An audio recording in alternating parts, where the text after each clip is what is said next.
வணக்கம். மூன்றாம் பாடமான இயற்கணிதத்தில் அனைவருக்கும் அறுபது என்ற பகுதியில் தொடர்ந்து வினாக்களை பார்ப்போம். பாருங்கள், 21வது கணக்கு. x² - x - 20 = 0 என்ற இருபடி சமன்பாட்டின் மூலங்களின் தன்மையை காண்க அப்படின்னு சொல்கிறாங்க. முதல்ல கொடுத்துள்ளது x² - x - 20 = 0. இதுதான் கொடுத்துருக்கிற சமன்பாடு. நமக்கு பொதுவான இருபடி சமன்பாட்டினுடைய பொது வடிவம் ax² + bx + c = 0. இதுதான் பொது வடிவம்.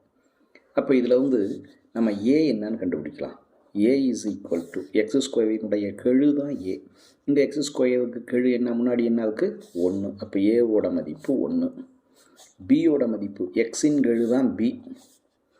இங்கே எக்ஸுக்கு முன்னாடி என்ன இருக்குது? மைனஸ். இங்கே எதுவும் இல்லைன்னா 1 இருக்குன்னு அர்த்தம். அப்போ b மதிப்பு -1. மாறிலி உறுப்பு தான் c.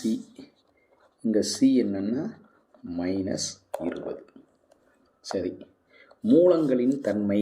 அப்போ மூலங்களினுடைய தன்மை காட்டின்னு ஒன்று இருக்குது. அதுதான் டெல்டா = b² - 4ac. இதுதான் மூலங்களினுடைய தன்மையை காட்டக்கூடியது. அப்போ இந்த ABC இதனுடைய மதிப்புகளை இங்கே பிரதியிட வேண்டியது தான். b வருடத்தில் என்ன போடணும்? -1 the whole square -4 × a வருடத்தில் 1 c வருடத்தில் -20. that is equal to -1 square பண்ணணும். மைனஸை ஸ்கொயர் பண்ணால் -(-) 1 ஸ்கொயர் பண்ணால் 1.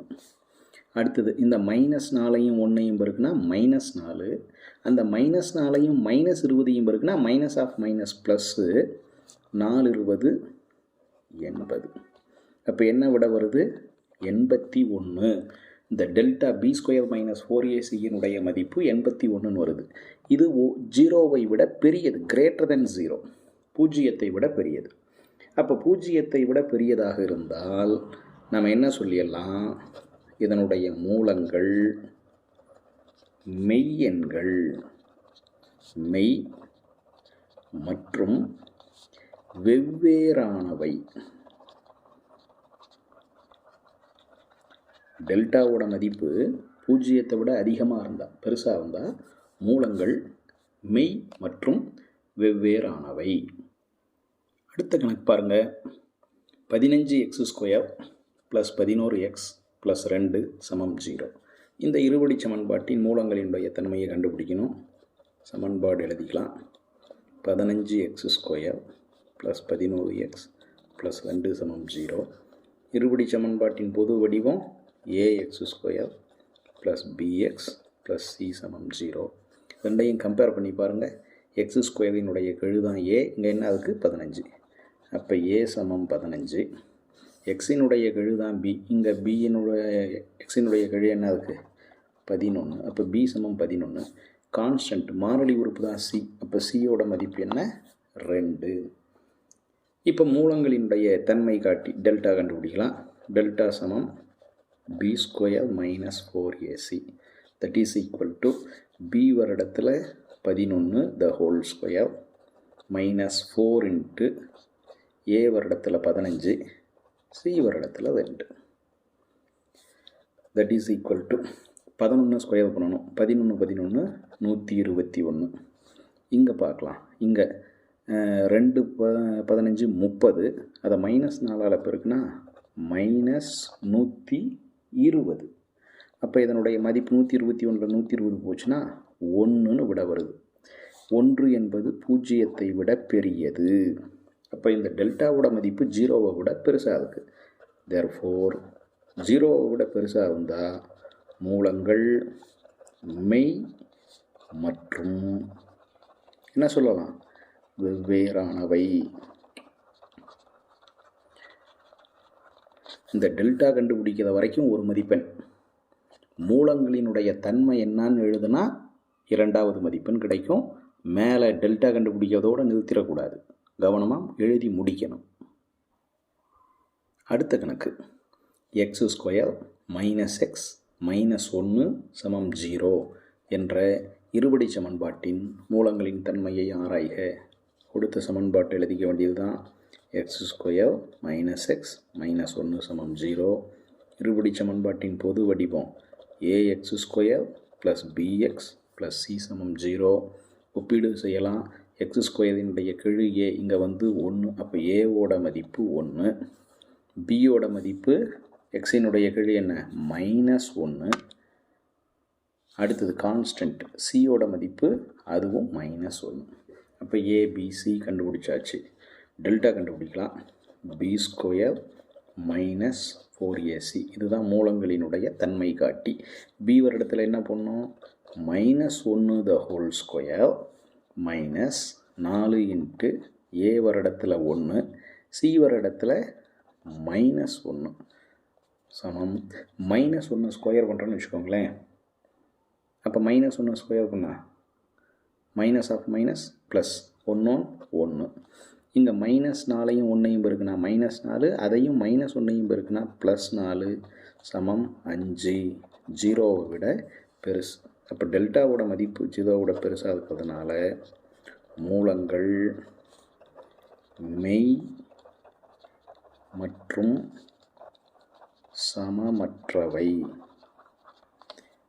என்னங்க சார் திடீர்னு என்னமோ சொல்கிறீங்க, போன கணக்கில் வெவ்வேறானவைன்னு சொன்னீங்க, இந்த கணக்கில் சமமற்றவை. ரெண்டும் ஒரே அர்த்தம்தான். மூலங்கள் மெய்யெண்கள், அதில் எந்த மாற்றமும் இல்லை. வெவ்வேறான மூலங்கள்னு சொல்லலாம். சமம் இல்லாதவை, சமம் இல்லை, ரெண்டு மூலங்கள் வந்து சமம் இல்லை அப்படின்னு சொன்னாவே என்ன அர்த்தம், அது ரெண்டும் வெவ்வேறானதுன்னு அர்த்தம். அதனால் வெவ்வேறானவை சமமற்றவை ரெண்டுக்கும் ஒரே பொருள் தான். என்னமோ ஏதோன்னு நினச்சி பயந்துக்க வேண்டாம். அடுத்த கணக்கு 9x² - 24x + 16 = 0 என்ற இருபடி சமன்பாட்டின் மூலங்களின் தன்மையை ஆராயலாம். முதல்ல சமன்பாடு எழுதிக்கலாம். 9x² - 24x + 16 = 0. இருபடி சமன்பாட்டின் பொது வடிவம் ax² + bx + c = 0. அப்போ கம்பேர் பண்ணி பார்த்தோம்னு வச்சுக்கோங்க, x² கெழு தான் a, இங்கே என்ன வந்திருக்கு 9. அப்போ a மதிப்பு 9, b மதிப்பு x கெழு -24, c மதிப்பு 16. டெல்டா கண்டுபிடிக்கலாம். b² -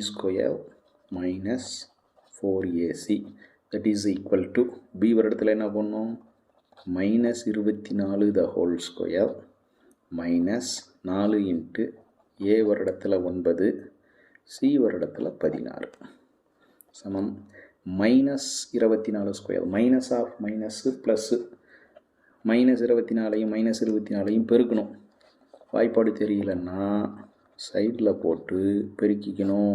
நாங்கள் 16க்கு ஆரம்பித்தோம். 1 வெண்ணாங்க 8 1 9, வெண்ணாங்க 8 2 4 6 7 5 576 மைனஸ் இங்கே பாருங்கள் 4 × 9 36.